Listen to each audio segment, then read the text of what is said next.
Hi, everybody. I'm Stephen Mosher. I am here with Broadway World, the cabaret page, and we're going to talk today with the Nunziata brothers, who are most regularly billed as Will and Anthony. But all right, let's go there first. Who was born first? I was, Stephen. Anthony Well, here. that's technical, Stephen. You see, according to my mother, I was developed first, but I was born upside down with an umbilical cord around my neck and came out second upside down. So I don't know what that's about. Anthony, do you? I mean, it shows for itself, Will. You don't even have to, I mean, that's a good justification for the way you are. And we love you though. We love you and we all pray for you. I But mean, I have to say, Stephen, it's just so good to see you. It's been over a year. It's just so good to see. It's it, good to see you in the flesh. it's Well, been sort a of. really long time. I should actually say, Anthony, I don't think you and I have ever actually met in person, though we've talked on the phone and we've exchanged many messages. Will, you and I met in person one time at a show. But Yes. I feel, even though we've never spent time together, I feel like kind of like the older Nunziata brother. You know, Well, I, I'll I feel take like it, this is a Stephen. family And reunion. you might This be is the a family reunion. and you might be the long lost brother my mom has, been talking about all these years. I'm just kidding about that. But Stephen, I adore you. And it goes without saying that not only have you been such a big supporter when Aunt and I were performing, but Hmm. for us as individuals and what we're doing, you're one of our biggest champions. And thank you. It goes two ways or three ways. I am completely, devoted to you guys and your work. Anthony, you just mentioned a year ago. I want to start there. Right after the lockdown, the two of you became these online social media forces for good. Anthony, you were one of the very first people to jump in during living room concerts, and Will, every day you went on your social media and posted, "This is a check-in. How's everybody doing today? Let's distract ourselves. Tell me your favorite movie." Tell me about that instinct that both of you had to just start with the positive energy. Yeah, well, Stephen, thank you for noting that, and I can't believe it's been just about a year um since that all that happened.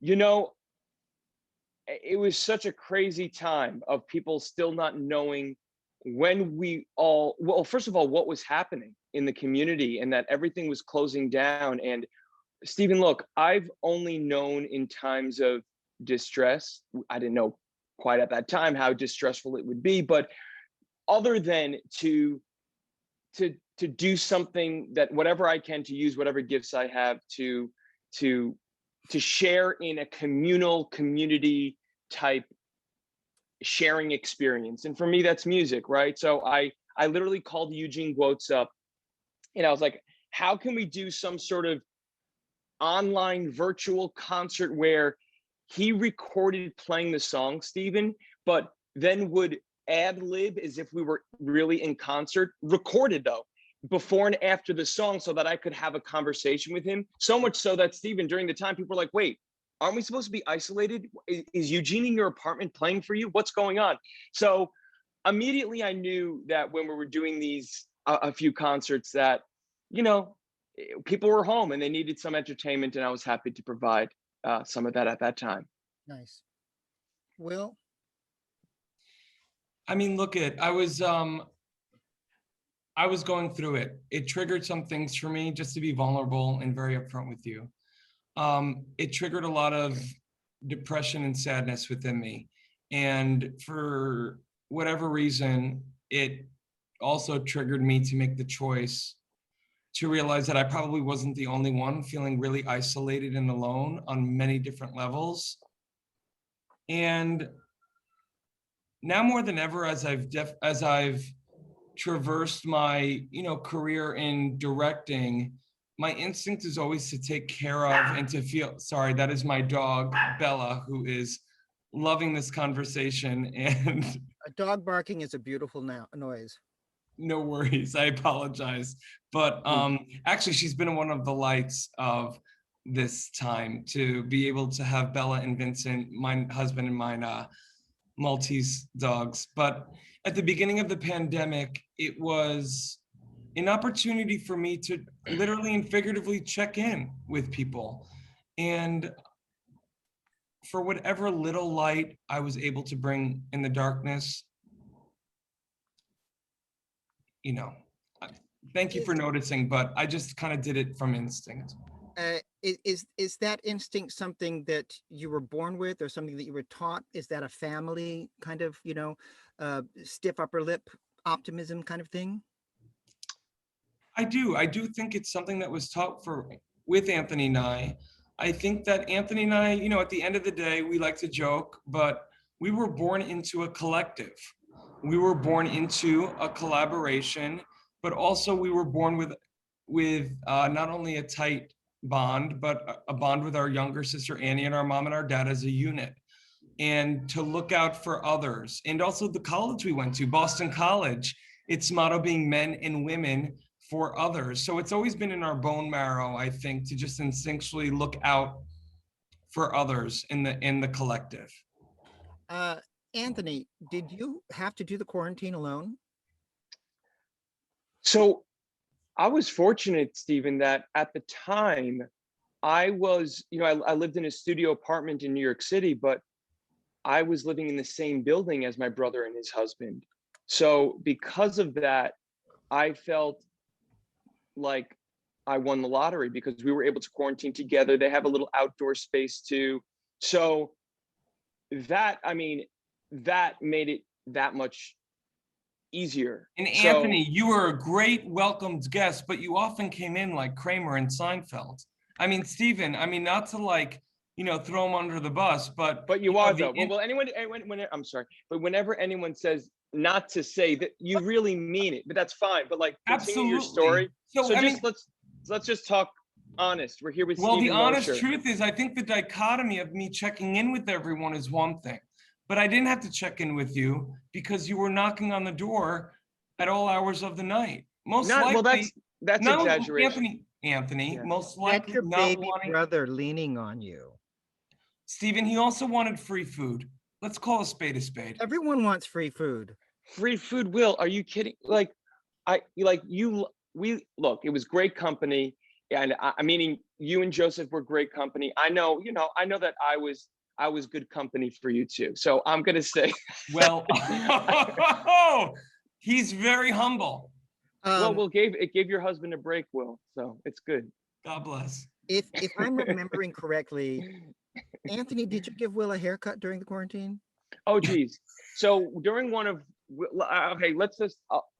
let's just say during one of Will's many I don't want to say breakdowns because it's a very strong word, but one of Will's moments of not his finest moment, but one that why not finest? Why couldn't it just be me wanting to try something new, Anthony, like shaving my head? Well, this is the thing. So Stephen addressed the question to me, so I'll continue. That Will literally said to me, we were sitting down watching TV, and out of the blue, Will gave me this look, Stephen, of like, okay, maybe he's going through it, but there was a lot behind those eyes, and he simply said to me, "Shave my head," and I said, wow, Will, we're just in the middle of watching. Like, I'm really chill. Like, I'm really not stressed right now. Like, can we just shave my head? So I shaved my head, and then he wanted to put it on Facebook. But Anthony, no. You were let me finish this. Let me finish wanted to Will film it. I enjoyed it. It was very therapeutic too. But then you blamed me, but it was your idea, Will. Well, you could have said, you know what, Will, as a good brother, Anthony, you could have said, you know what, Will, is that the choice you really want to be making right now with all that's going on? You know what? Will, it was one less thing to worry about every day. Stephen, I love the way that you look at life. See, Anthony, always look at the bright side. Stephen, I think when I started shaving my head, I gained an hour in time to my day. No more time, styling the hair. Now let's talk. I think that Will, did you just have an anniversary? I did. My husband and I celebrated 2 years on March 23rd. That was just a couple weeks ago. Congratulations. Thank you. Uh, Now you are no longer living in the same building. Correct. Correct. Anthony, you moved to Nashville. So how are you liking Nashville? Are you enjoying the artistic community that you're meeting there? I love it. I love it, Stephen. And you know, the idea of this really came about was during right after I did those two concerts. I needed to sort of take a break from just doing anything. So I took 2 weeks of doing nothing. And then after those 2 weeks, I said, I have to write. I have to write. I have to write about what I'm feeling and what's going on. And I wrote, I think over 50 songs during the time I was from end of March through November. And just from there, I was just organically connecting with people who I've met before. One of my collaborators, Maria Christensen, lives in Nashville. Victoria Shaw, who I've written with, she lives in Nashville. Desmond Child, who I know lives in Nashville. So, and I was looking for a change of pace and wanting to really focus on my songwriting, recording for myself, but also the idea of giving up the songs to other people and creating perhaps musical moments and things for other people. I'll give you actually a quick, because I'm mobile, I'll give you a little quick view of downtown Nashville if you can see. Can you see it? It looks like the view from Manhattan Plaza. Yeah, it's definitely open, and it's nice that there's like sky, you know what I mean? Which is a change of pace. But look, let me tell you, the people here, Stephen, have been so welcoming. I say y'all a lot more You will. than I already. I But promise you will. are you familiar with the Nashville area, Stephen? Have you been? No, but when I was born in Dallas, but I didn't grow up there. I grew up in Europe, and when I graduated high school, my father said you have to go to college in Texas. And when I got down there, with my perfect European diction, and I heard people talking like this, and I said no. But 6 weeks later, I heard myself say, "Y'all now quit it."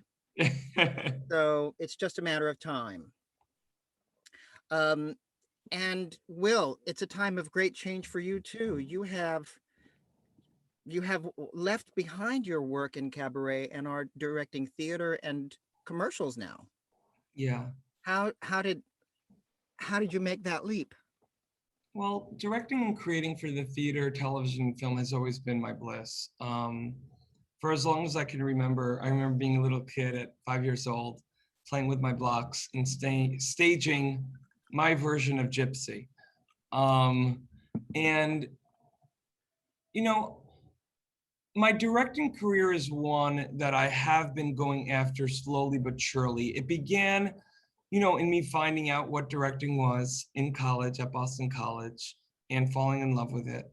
And after that, being able to be, I was hired to be the assistant director on the 2007 revival of 110 in the Shade, starring Audra McDonald, and the director Lonnie Price, who's been a mentor and friend, gosh, for over 14 years now. And it's my career with Anthony where we were able to perform not only across the country but around the world, and learning how to talk with stage managers and tech people and lighting and set and sound. And before the quarantine, I was able to have a few fun little successes here and there. But it was really during the pandemic that I went after it. And with the support of my husband, my brother, my family, friends, I was able to create and direct a lot of things that are now coming to fruition. And I'm very grateful. So I want to ask you about this because you boys started at an early age as a duo act, as a brother act, and you have spent your entire lives together as twins, as comrades on the stage. So now that you have both gone in not only just different artistic directions but different geographical locations, are you suffering from any kind of like phantom twin syndrome? Well, I think, What is Anthony and that's I, wow. we're very fortunate. We've been performing, professionally since we were 10 years old. And we always knew that we had something special individually within the collective.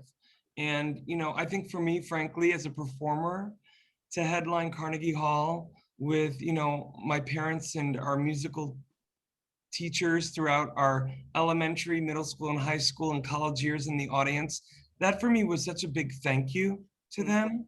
And it was after that that I was able to kind of use, I think, my sensitivity as an artist and a performer and within my directing career. And it's, I think, made me a better director because I know what it's like to put yourself literally and figuratively on the line.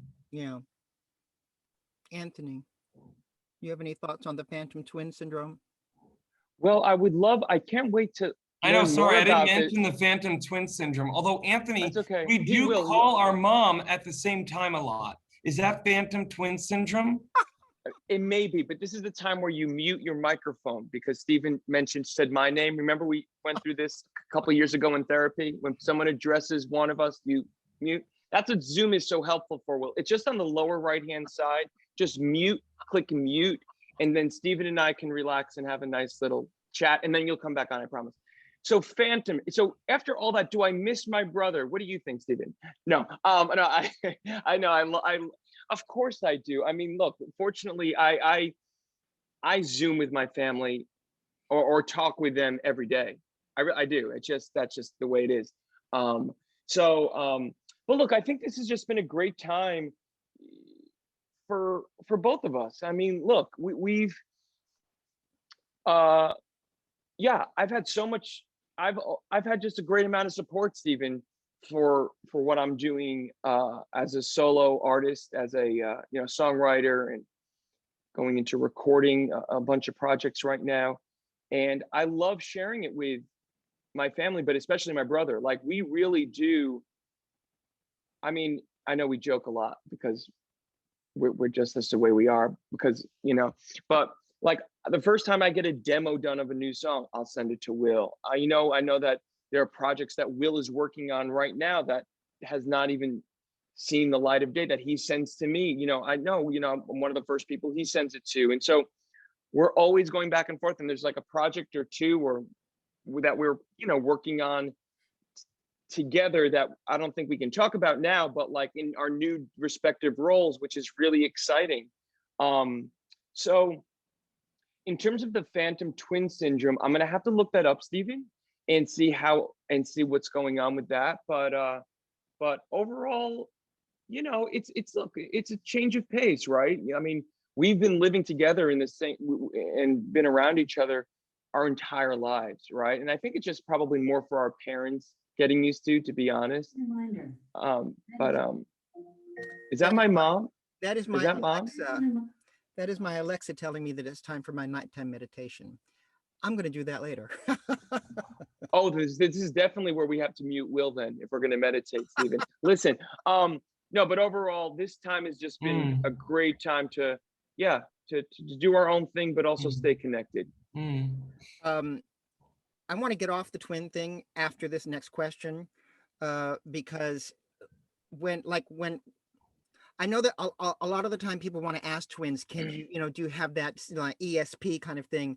And I have found in my work, when I was working as a photographer, my stylist and we didn't have to talk to communicate, and my best guy friend brings over his guitar and we sing together, and we don't have to communicate. We have that kind of, so that clearly is not something that is exclusive to siblings and twins. Right. But when you were talking just now about how you send him your stuff immediately, that must be a nice touchstone to have, as you are now so far apart, to be able to bring that to each other and to have that foundation. Absolutely, Stephen. Yeah, and the cool thing is, I was doing that even before when we were just like 8 floors away from each other. Like, I really respect my brother as what his talent is and what his gifts are and his instincts. And we have such a shorthand that I think is not uncommon between people who know each other intimately in terms of brothers or siblings or good friends. so we definitely share that repartee with each other, but more importantly, we share that trust. I think, at least I can speak for myself, and I'm pretty sure he thinks the same thing, that we share in the trust of each other's opinions and where we're coming from instinctually, because Will has really good taste. So I want his opinion on it, and I'm not going to take it personally, because there's, you know what I mean? There's nothing more personal than what we've already been through in life, right, Stephen? So it's like, we can just shoot straight and just be honest with each other, and always thinking not what I would do with it, but what I think perhaps would be best for Will. You know what I mean? So I think we come from that perspective of, I'm not just sort of on my high ground trying to tell Will what to do. No, because we know each other so well. That's how we, I think, go back and forth. Will, are you finding it easy to find new colleagues and friends with whom to work with whom you can build that kind of trust? Well, I mean, it's been a time when I think, like most people, I've been able to really look deep within and truly, finally, really realize this business is too tough to work with anyone that doesn't show a certain amount of respect or kindness or just allowing a fellow collaborator to step into a room, which has mainly been Zoom during this time, as their best selves. And so with that as my barometer, I've been very fortunate, Stephen, to just literally go after every project I've ever wanted to do within the last 10 years. I mean, everything from collaborating with now one of my dear friends, Billy Reese, on an all-star concept album that we're working with the Grammy-winning Broadway Records of Little Black Book, a musical I co-conceived and set to direct, starring some names that I never thought I'd work with, but I just said, what the heck? I reached out, and stars like Mandy Gonzalez, my friend Jessica Vosk, my best friend Lilias White, Tony winner Alice Ripley, and we're already getting, some fun producerial interest because of the release, but also working with collaborators overseas in Japan, Korea, Philippines, China, on musicals and theatrical pieces that I never thought I'd do or go after. But I think just during this time, we've all been able to really look within and say, why not go for it? So it's been not so much hard in finding collaborators. It's just been a beautiful time for me to look within and say, if I'm always telling people that what's the worst people can say if you ask them a question, why not do that myself? And so I've been very fortunate to meet some beautiful people during this incredibly dark, trying time. You're both very resilient. I've noticed that you don't wait for something to come to you. You are both very good at going after what you want. Where does that come from? I think that comes from a combination of both my parents.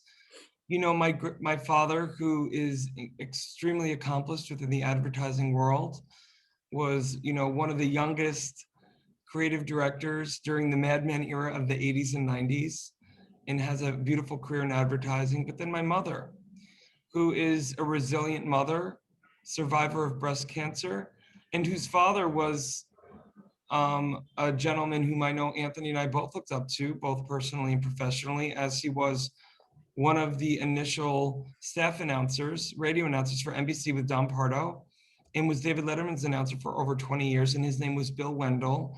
And it was a reminder, especially during this time, of the resilience of my father and my mother, and that they taught us to never take anything for granted, and that you don't always have to agree with people, but there's a way in which you can disagree that promotes conversation. Mm. Anthony, Yeah. what do you have to say about Yeah. that? I mean, like I'm just getting sort of flashes of memories of how my mom driving us to swim practice, you know, when we were like 4, 5, 6, 7, 8, 9, 10 years old.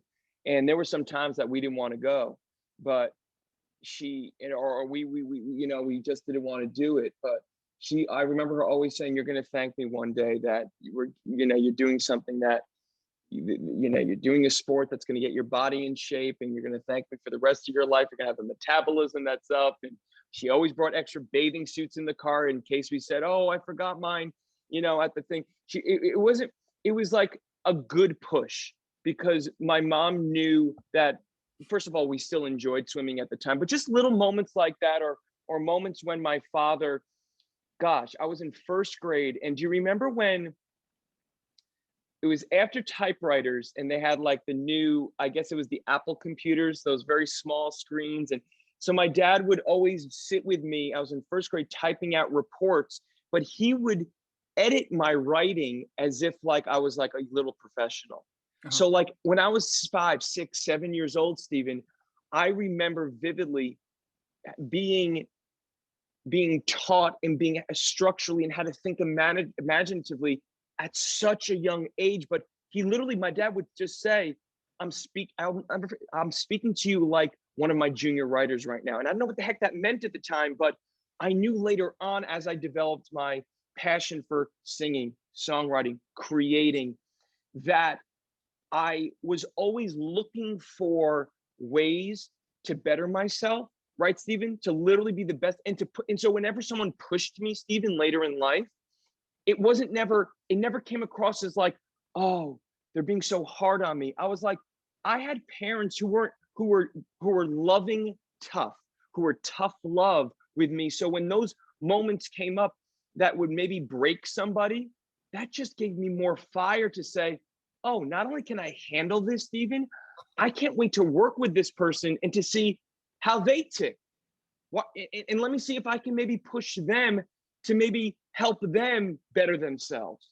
So Will and I have always just had that, I think, natural ability to like better ourselves individually, but also always have a keen eye to maybe give back in some way to other people, because my parents did that with us and our teachers. My goodness, I can go through that, but yeah. So you both just mentioned your mom. And Anthony, I don't think I've been to one of your shows where you didn't mention Mama Nuns. Yes. And it is my intention to share this story on Broadway World on Mother's Day. So let's Oh, spend a fabulous. few minutes talking about your mother and what she gave you while you were growing up, how she, uh, pushed you to achieve your dreams and goals. Talk to me a little bit about your mom. Who Oh my wants to go goodness. first? I mean, I guess I'll continue, if that's okay, Stephen. It's up to Will. Um, well, he's muted, so this is a good time, Stephen, to meditate. Listen, look at that look on Will's face. He's so happy. Look at that face. Anyway, Loves so you. He loves you. I know. So look, my mom, as Will said, she's the most resilient woman I know. She's also like one of the funniest people I know. She's just got a great sense of humor. She thinks about other people before herself. She says it like it is, but she has a very keen sense of. He's nodding. Yeah, she has a very keen sense. Mom has a very keen sense of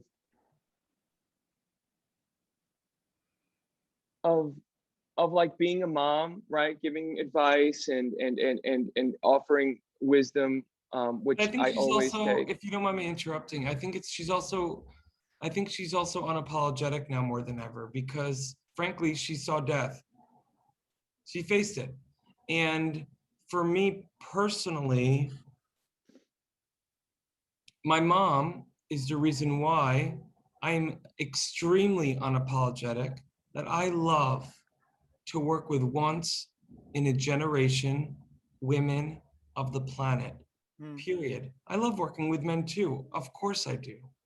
But it's women who step into a room, who have the ability to step into themselves, their craft, their arsenal of incredible, authentic tools, and to stand downstage center and say, I'm going to bring it. Yeah. That comes from my mom, Stephen.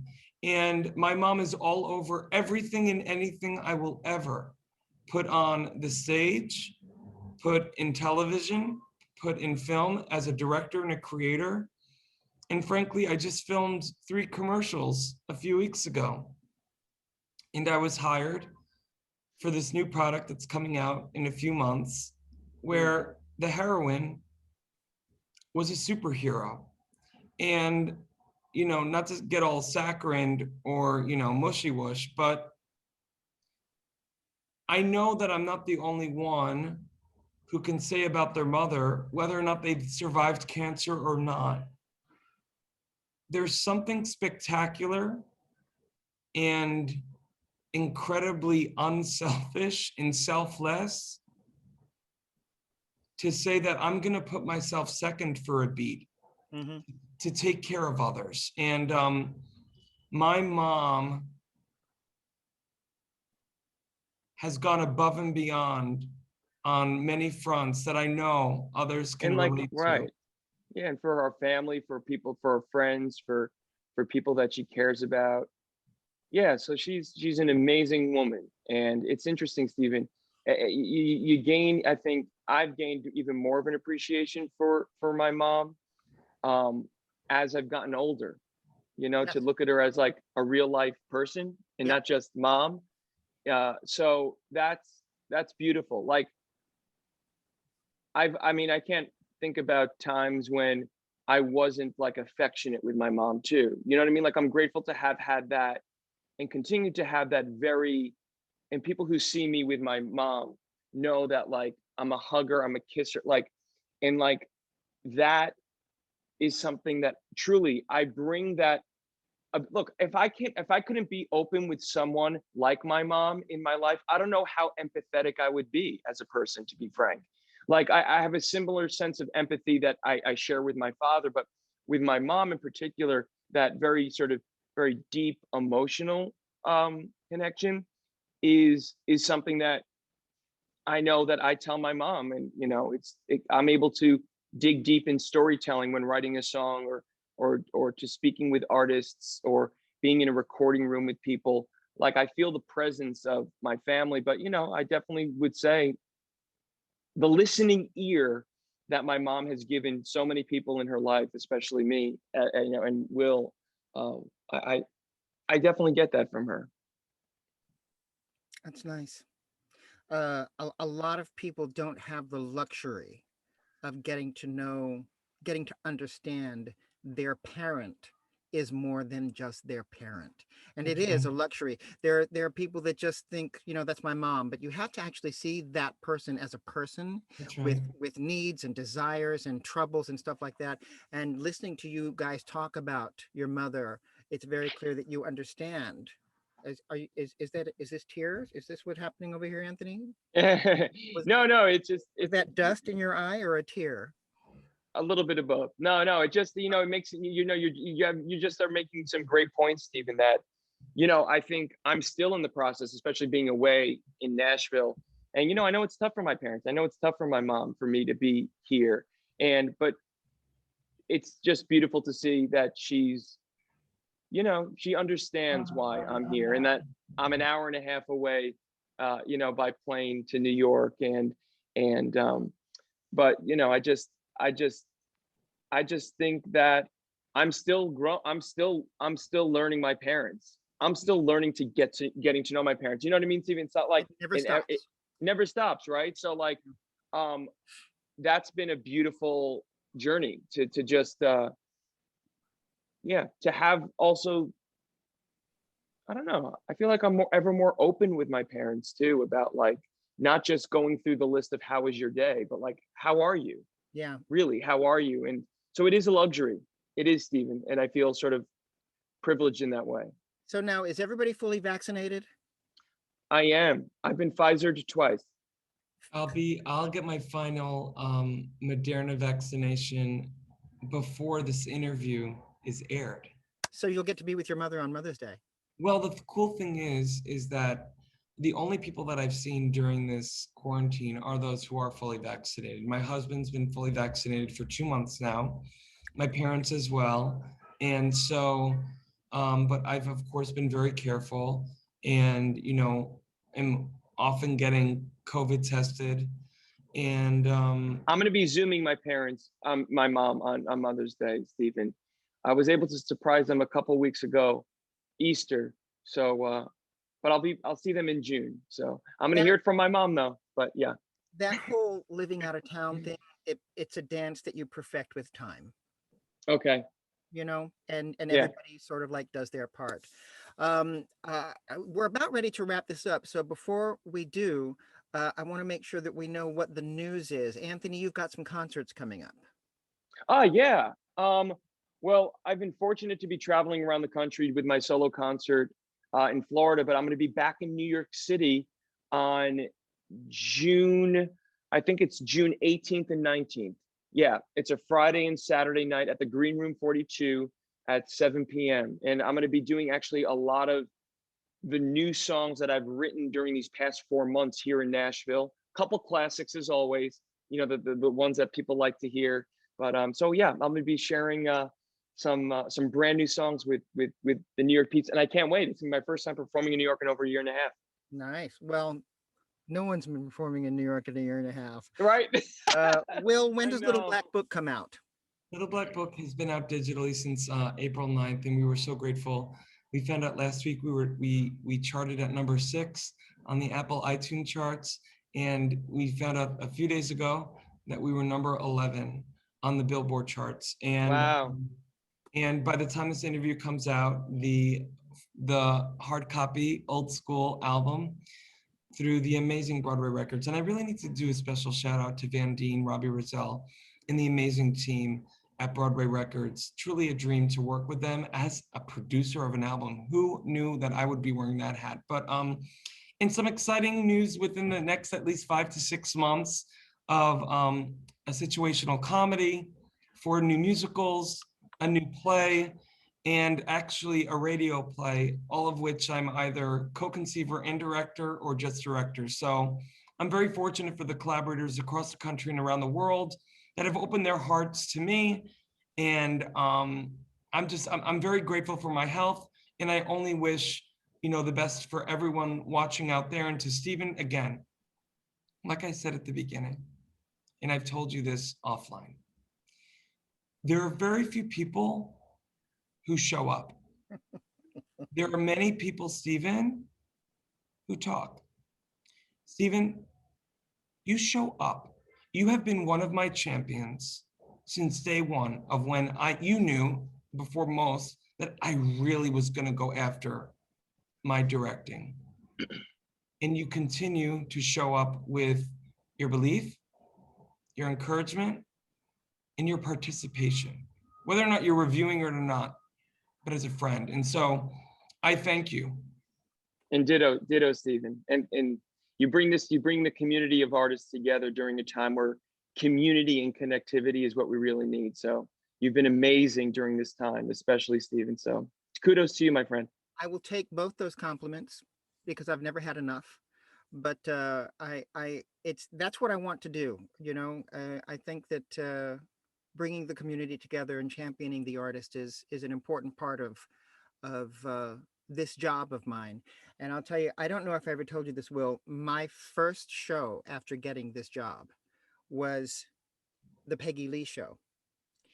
I got the job and they said, look at the shows and tell us what you want to see. And I went, that one.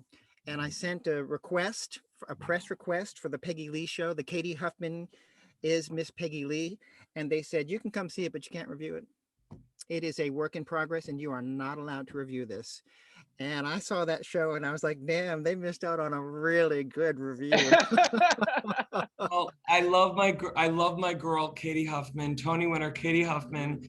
We are still in the trenches, putting our fine tuning on that show. As we know, the amazing Michelle Williams was cast as Peggy Lee in the titled Peggy Lee movie Fever, Yeah. which is preventing us right now because of rights and all that to further pursue that on the stage, but we will be getting back to it. And Stephen, thank you for saying that. And also I want to say thank you to my brother, Anthony. I know it goes without saying, but it's been, You know, when you have something so great as to what Anthony and I have as a duo on stage, of course it's, you know, tough for people looking in. And by the way, you know, the police outside on 57th Street are agreeing, I guess. But the fact of the matter is that my brother has always been my biggest champion, and I will always be his. And I'm very proud that he has stepped into his bliss. And and also we're actually collaborating on an original theatrical piece we can't quite talk about yet, but I'm very excited. When you're ready to talk about anything, you know how to find me. Well, you'll be number Yes, one, we my will. friend. You know, all right, we're going to say goodbye, good night, whatever time it is, wherever you are. Thank you for talking with us for Mother's Day. I love you both, and I will talk to you again soon. Becca, we're going to let you sign us off. Bye, everybody.